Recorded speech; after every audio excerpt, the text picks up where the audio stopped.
Ethan floated silently in the small shuttle, staring out at the vast black of space. Stars twinkled like distant promises, but none of them offered comfort tonight. He had been traveling through this sector for days, chasing rumors of abandoned colonies and lost stations. Some called this region cursed, but to Ethan, it was opportunity, the kind humans rarely found beyond the inner worlds.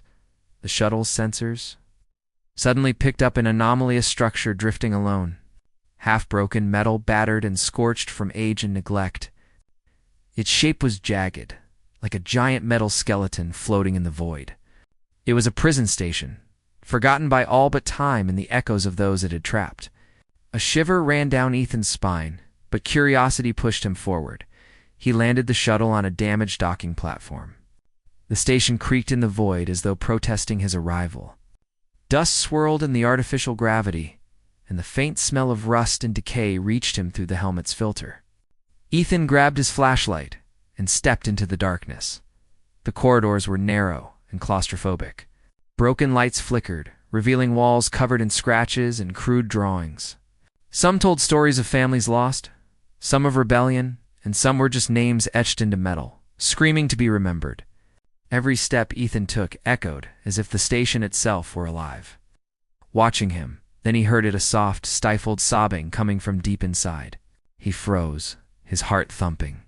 The sound was faint, almost a whisper, but it carried weight. A sorrow so raw, it made his chest ache. He followed it, careful to avoid the puddles of unknown liquids and jagged metal debris scattered across the floor. The crying led him to a small isolated cell. Inside, curled on the cold metal floor, was a Gurlor, something humanoid at least. Her skin shimmered faintly under the flashlight, almost like liquid silver in the dim light. She was tiny, fragile, and clearly terrified. Her eyes, wide and luminous, followed his every movement, filled with a mixture of fear and hopelessness. She had nothing.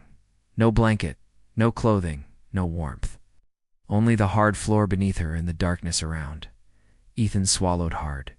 He knelt outside the cell, keeping his distance, trying not to scare her further.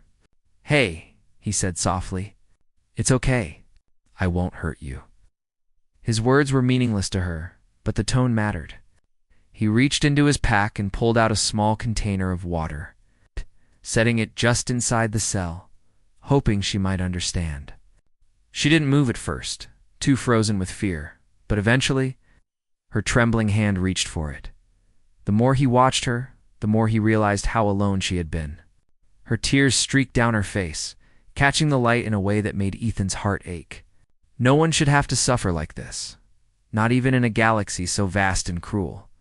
He tried to communicate, using gestures. Simple signs he had learned for interacting with alien species. He pointed to himself. "Ethan," then to her. "You." She shook her head but followed his gestures, curious despite herself. He mimed eating and drinking, encouraging her to come closer. Slowly she did, inch by inch, like a small, wounded animal testing a hand that might feed or harm it. While he distracted her, Ethan scanned the cell's door. It was locked, obviously automated, and the panel beside it was damaged. Sparks flickered from exposed wires, and he knew he had to be careful.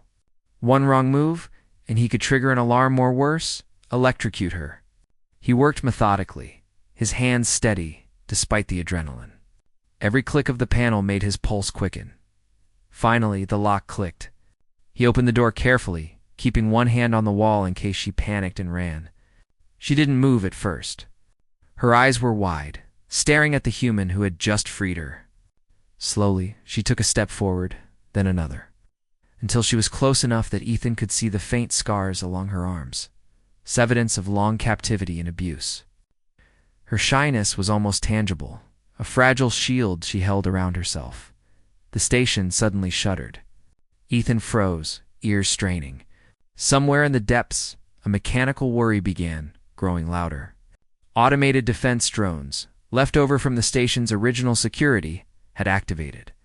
They weren't programmed to recognize him, but any disturbance could make them hostile. He had to move quickly. "Come on," he whispered, gesturing for her to follow. The girl hesitated, then grabbed his hand, surprisingly strong for her size. Together, they ran down the narrow corridors, dodging broken pipes and falling debris. Sparks flew from the walls as the station groaned under its own weight, a reminder that it wasn't built to last this long. As they rounded a corner, one of the drones appeared, its red sensor eyes scanning the hallway. Ethan froze, calculating. The drone moved closer, its mechanical arm ready to strike. He grabbed a loose metal panel and threw it, distracting the drone long enough to slip past. The girl stumbled, but caught herself, her trust in him growing with every narrow escape. They found temporary refuge in a side room. It's filled with remnants of other prisoners' belongings, scattered blankets, broken toys, scraps of alien writing. The girl sank to the floor, exhausted, and buried her face in her hands, sobbing quietly. Ethan sat beside her, keeping a protective hand near her shoulder, but not touching, respecting her space. It's okay, he murmured. He didn't know if she understood the words, but he hoped the tone was enough. He checked his scanner. Another drone was approaching, and the station was unstable. The ceiling above them creaked ominously, a warning that time was running out. Ethan's mind raced. He had to get her to the shuttle, but the hallways were dangerous, and the drones seemed to patrol randomly. He scanned the room and found an old maintenance hatch. It was small, barely wide enough for him, but it might give them a shortcut to the outer docking area. He pointed to it, gesturing for her to follow. She nodded, eyes wary but trusting. As they crawled through the narrow passage, Ethan marveled at her resilience. Despite everything she had endured, captivity, starvation, isolation, she moved with determination, even helping him push aside debris that blocked their path. It struck him that her survival wasn't just luck. She had the instincts of someone who refused to die, someone who had endured more than most could imagine. They emerged near the docking bay. The shuttle was just where he had left it, but the bay doors were partially jammed. Ethan pushed with all his strength, finally wedging the doors open just enough. He helped the girl inside first, guiding her to a small seat. She curled up, shivering eyes wide as she took in the controls and lights. He set the shuttle to manual, then climbed in beside her. No sooner had he started the engines than the station groaned violently. A section of the metal wall collapsed, sending sparks flying. Ethan's hands worked the controls, dodging falling debris and recalculating the flight path. Behind them, the drones had detected movement and were starting to fire. He swerved, narrowly avoiding the shots, and the shuttle lurched as it left the station's immediate orbit.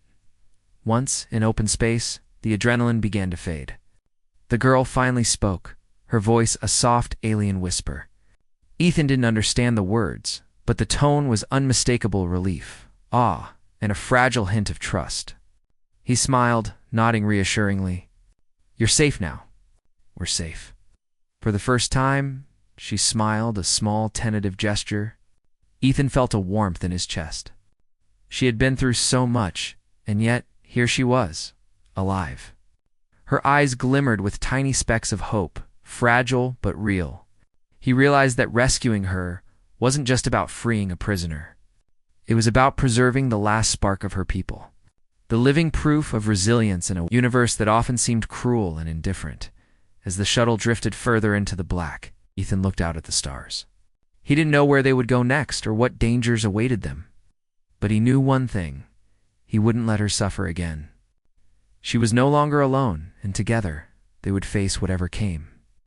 Navigating the void as human courage and alien resilience intertwined, and for the first time in what felt like forever, both of them allowed themselves to hope. The stars stretched endlessly outside the shuttle, calm and indifferent. Inside, Ethan checked the instruments again, ensuring everything was stable. The alien girl sat across from him, still curled up but watching him carefully. Her small hands fiddled with the edge of the seat as if touching. Something solid could anchor her to reality. Ethan glanced at her and gave a small nod. "We're not safe yet," he said softly, though he wasn't sure she understood.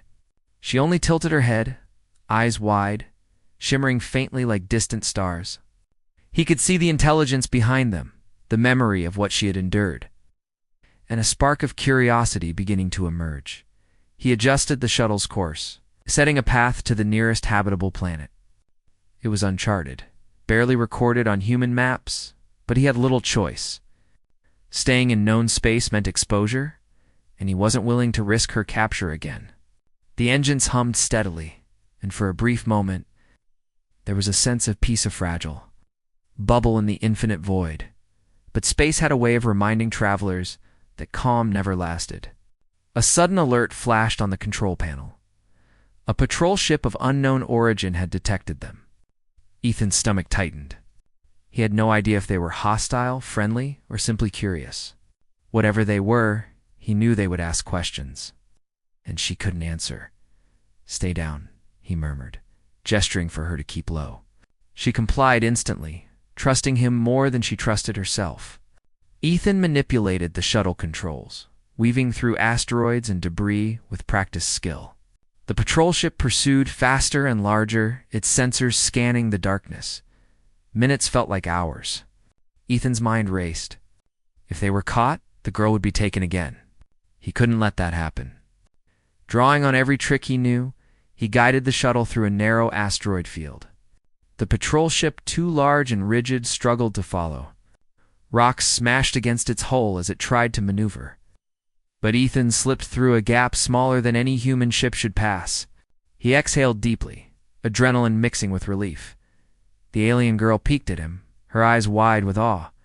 She reached out and touched the controls he had used to evade their pursuers. Ethan smiled faintly. "You're learning fast," he said. She didn't respond, but the movement of her hand was careful, deliberate. It struck him that her mind was sharp, even if her body had been weakened by imprisonment. As the shuttle approached the uncharted planet, Ethan noticed the atmosphere shimmer in unusual colors, soft greens and purples swirling in the clouds. The planet was alive, almost breathing, and he felt a strange sense of calm descend over him. This would be a safe place, he decided, somewhere far from those who had hunted her. Landing wasn't easy. The surface was rough, covered with jagged rocks and dense vegetation. Ethan had to adjust the shuttle multiple times, dodging trees that were taller than any building he had ever seen. Finally, it touched down, sending up a small cloud of dust and debris. He killed the engines and turned to the alien girl. "We're here," he said softly. She hesitated at the doorway, looking out at the alien landscape. Her eyes widened, reflecting the strange light, the towering flora, and the vast mountains in the distance. Then slowly she stepped forward. Every movement was cautious, as if she had never felt freedom beneath her feet before. Ethan followed her, keeping a careful watch. He had no idea what dangers this planet held, but for the first time since finding her, he felt hope. She paused beside a crystal-clear stream, touching the water gently with her fingers. She watched it ripple, fascinated, her previous fear momentarily forgotten. Ethan crouched beside her, smiling. "It's okay. You can explore," he said. She turned to him then, and though she didn't speak in words he understood, her eyes conveyed gratitude, relief, and something else, curiosity. She pointed to herself, then to him, then to the world outside, clearly asking a question. Ethan shrugged and nodded. "We're safe. For now. We'll figure it out together," he replied. Over the next few days they explored the immediate area. Ethan mapped safe zones, water sources, and edible plants, teaching her as much as he could. The alien girl proved to be highly adaptable. She mimicked his gestures, learned quickly how to use simple tools, began leaving small markings on the tree signs of communication he was starting to understand. Despite her past trauma, she radiated resilience, and Ethan found himself impressed by her courage. One evening, while sitting near a campfire, Ethan noticed her drawing in the dirt. She sketched figures, some human, some alien, and scenes of captivity and escape. He studied them carefully, realizing she was telling her story without words. Each mark was a memory, a hope, or a warning. Ethan's heart ached as he traced the lines with his fingers. "You've been through so much," he murmured. She looked at him, eyes glimmering, then back to the drawings. It was as if she was allowing him to share her pain, a silent bond forming between them. As night fell, the alien girl finally spoke. Her voice was soft, musical, unlike anything Ethan had heard. He didn't understand the words, but the tone was warm, almost relieved. He nodded, smiling. "Yes, we will survive," he said, even if the words weren't exactly what she meant. Communication, he realized, was more than language. It was trust, shared experiences, and understanding through action. The following morning, they discovered signs of life, small creatures native to the planet. The alien girl froze at first, unsure whether they were dangerous. Ethan approached slowly, offering calm gestures. Eventually, she touched one of the small animals, a delicate creature with translucent wings. It didn't flee. She laughed to sound like wind chimes, delicate and joyful. Ethan's chest warmed. He had never heard such a pure sound. She had been through so much darkness, yet she could still find joy in small things. Days turned into weeks. Ethan realized that the alien girl was not only surviving, but thriving. She learned human gestures and simple words, mimicking them with ease. She explored further, climbing small hills, studying plants, and even helping Ethan in small ways, like gathering food or examining the shuttle's systems. He began to think of her not just as someone he had rescued, but as a partner, a companion, someone whose courage inspired his own. But even in this relative safety, danger lingered. From orbit, Ethan detected unusual energy reading ships scanning the sector, likely searching for them. He knew the ones who had captured her wouldn't stop. Their technology was advanced, ruthless. Yet he refused to panic. They had survived worse already, and he trusted the girl's instincts, now sharpened by weeks of observation and freedom. Together, they devised a plan, using the shuttle as a decoy.